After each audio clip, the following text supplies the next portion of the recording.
बावडीचं निळशार पाणी आणि सभोवताली ही हिरवीगार बागायती, निसर्गासोबत एकरूप होऊन कसं जगावं, निसर्गासोबत गाणं गात जगण्याचं संगीत कसं निर्माण करावं हे शिकावं ते कोकणी माणसांकडून। इथल्या माणसांनी एक निसर्गपूजक संस्कृतीने गेले हजारो वर्ष या राखणदाराने हे कोकण जपलं, म्हणून आज आपण एक स्वर्गीय सुंदर कोकण बघू शकतो आणि जगू शकतो। पण गेल्या काही वर्षांमध्ये कोकणात जे प्रकल्प येत आहेत, डेव्हलपमेंटच्या ज्या पॉलिसीज येत आहेत, त्याचा आणि इथल्या निसर्गाशी, इथल्या जगण्याशी काही संबंध नाही। इथल्या जगण्याला संपवणारा, इथल्या निसर्गाचा विनाश करणारा अशा प्रकारचा विकास आपल्या कोकणामध्ये येऊ घातलाय। मग ह्या पॉलिसीज ठरवतं कोण? ह्या अशा पद्धतीची मॉडेल्स आणतंय कोण? आपण जे प्रतिनिधी निवडून देतोय ते कोकणातल्या मातीतले आहेत का?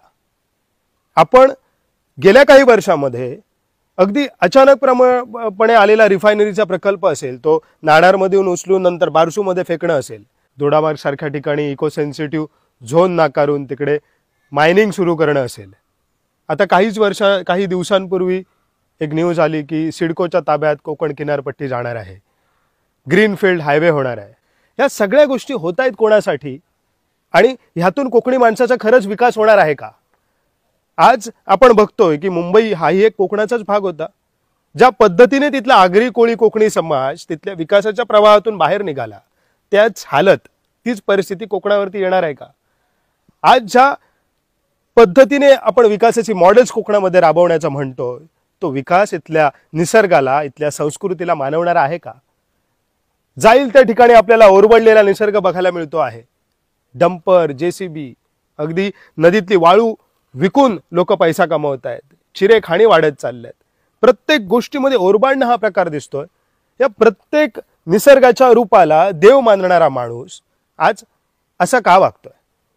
कारण तुमच्या माझ्यासमोर येणारा विकास हा आपण ठरवत नाही आहोत, हा कोकणातला माणूस ठरवत नाही, हा कोणीतरी अशी सिस्टीम ठरवते ज्याचा कोकणाच्या निसर्गाशी, इथल्या संस्कृतीशी, इथल्या मातीशी, इथल्या जगण्याशी काही संबंध नाही। सर्वच पक्षातल्या नेत्यांनी आजपर्यंत कोकणी माणसाचा विश्वासघात केलाय। ही सिस्टीम नेमकी चालते कोणासाठी? तर हे सगळे मोठे भांडवलदार, भूमाफिया आणि त्यांचे दलाल, आणि या सगळ्यांना पैसा उरबडता यावा आणि सत्तेत राहून नेहमीच कोकणासारख्या भागातल्या लोकांचं आणि इथल्या निसर्गाचं शोषण करता यावं, याच्यासाठीच असे प्रकल्प आणि अशा योजना राबवल्या जातात। कोकणाविषयीचे कायदे आणि धोरणं इथले राजकारणी आणि त्यांच्या दलाल संस्था ठरवतात। अरे कोकण, ज्या प्रदेशाने या भारत भूमीला 6 भारतरत्न दिलेत, लेखक, कवी, विचारवंत, शास्त्रज्ञ, प्रत्येक क्षेत्रात कोकणी माणसाचा ठसा उमटलाय। ज्या माणसांनी जगण्याचं सायन्स वापरून एक रूरल टेक्नॉलॉजी उभी केली, ज्या माणसांनी इतकी सुंदर मड हाऊसेस, मातीची घरं बांधली, इतकं छान आर्किटेक्ट कोकणामध्ये उभं केलं, इथल्या नद्या असतील, इथले समुद्र असतील, याला घेऊन ज्या लोकांनी एक जगण्याचं एक अनोखं असं टेक्नॉलॉजी जगाला दिली, त्या माणसांची विजनरी मॉडेल्स ठरवणारे तुम्ही कोण? आता मी राजकारणाविषयी बोलतो म्हणजे तुम्हाला वाटेल की हा राजकारणात घुसायला बघतोय की काय, पण मी प्रश्न यासाठी विचारतोय की कोकणी माणसाच्या अस्मितेसाठी त्याची राजकीय भूमिका काय असायला हवी, याचा विचार आपणही करायला हवा। की काय नेहमी आम्ही असेच विरोध करत बसायचं का?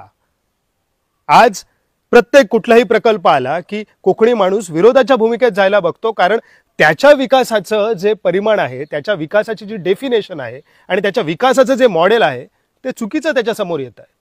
आज कोकणामध्ये जे पर्यटन, पर्यावरण आणि इथल्या जीवनशैलीला घेऊन विकासाचे कित्येक मॉडेल्स उभे केले जाऊ शकतात। अगदी भूतानसारख्या देशासारखं पर्यटन आणि त्यातून जीवनशैली कोकणाची जी आहे ती जगासमोर मांडून एक अनोख्या पद्धतीचं विकासाचं मॉडेल जगात उभं करून दाखवायला येऊ शकतं। पण ह्याच कोकणाला कुठेतरी विनाशाच्या खाईत लोटलं जातं। यावेळेस आम्ही गप्प राहावं का? काय ना, आपण कितीही जरी म्हटलं कोकण वाचायला हवा, निसर्ग वाचायला हवा, तरी सुद्धा जोपर्यंत आपले हे सगळे प्रश्न, आपली अस्मिता, आपला शाश्वत विकास हा जोपर्यंत पॉलिटिकल मुद्दा होत नाही, राजकीय मुद्दा होत नाही, तोपर्यंत आपल्यासाठी कोणीही चांगले प्रकल्प घेऊन येणार नाही। आपण म्हणतो पर्यावरणपूरक जीवनशैली, आपण म्हणतोय कोकण मला असं छान हवं, नैसर्गिक हवं, इथल्या नद्या, नाले, देवराई, इथल्या जंगल, इथले समुद्र किनारे सुंदर असायला हवेत, पण जोपर्यंत आपण कोकणी माणसं आपली राजकीय भूमिका मांडत नाही, आपल्या राजकीय भूमिकेतून हे लोकांना सांगत नाही, तोपर्यंत त्याचं उत्तर तुम्हाला मिळणार नाही. म्हणून पुन्हा एकदा विचारतोय, कोकणी माणसांनो, येत्या निवडणुकीत तुमची राजकीय भूमिका